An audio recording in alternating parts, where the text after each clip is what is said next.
আমি যেহেতু একজন মেয়ে, সো অবশ্যই অনেক ভাল লাগে।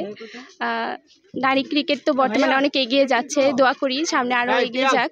কোনো সেক্টরেই তো এখন বর্তমানে ছেলেদের থেকে মেয়েরা পিছিয়ে নাই, তো আই হোপ এই সেক্টরে যদি এরা পর্যাপ্ত পরিমাণ ফ্যাসিলিটিস পায়, ইনশাল্লাহ ইন্টারন্যাশনাল পর্যায়ে আমাদের বাংলাদেশ নারী ক্রিকেট দল অনেক দূর এগিয়ে যাবে। আমার ফেভারিট প্লেয়ার হচ্ছে মারুফা আক্তার, যার এয়ার সুইংটা আমার খুব ভালো লাগে। অনেক ভালো মানের মানুষ তিনি, এবং ওনাকে আমি ধন্যবাদ দিতে চাই আজ আমার আবার ফিরে আসা ওনাকে দেখার জন্য। গুগলে দেখলাম যে 70% বাংলাদেশের প্রবাবিলিটি 70%, আয়ারল্যান্ডের 30%। তো এখন তো আমি আর কিছু বলা লাগে না। কি বলবেন?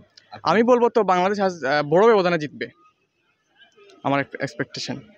ফ্যান হিসাবে অবশ্যই আমি চাই বাংলাদেশ ক্রিকেট দলও জিতুক। আর বর্তমানে দেখা যায় নারী ক্রিকেট দল বা ফুটবল দল পুরুষ থেকে আগুয়াল, তারা যদি আরও বেশি সুযোগ সুবিধা পায়, তা আমার মতামত তারা আরও দেশে রিপ্রেজেন্ট করব, বিশ্বমঞ্চে তুলিয়া ধরব। তারা ফেসিলিটি পায় না, পুরুষদের স্যালারি অনেক বেশি, নারীদের অনেক কম, বা আরও বিভিন্ন ক্ষেত্রে বোনাস উনাসও আছে, ওইগুলা পুরুষদের তুলনায় নারীরা অনেক কম পায়। তারা যে ক্যাপ্টেন আছে না, ওনার পারফরমেন্সটা আমার কাছে অনেক ভালো লাগে, সেই জন্য আসছে।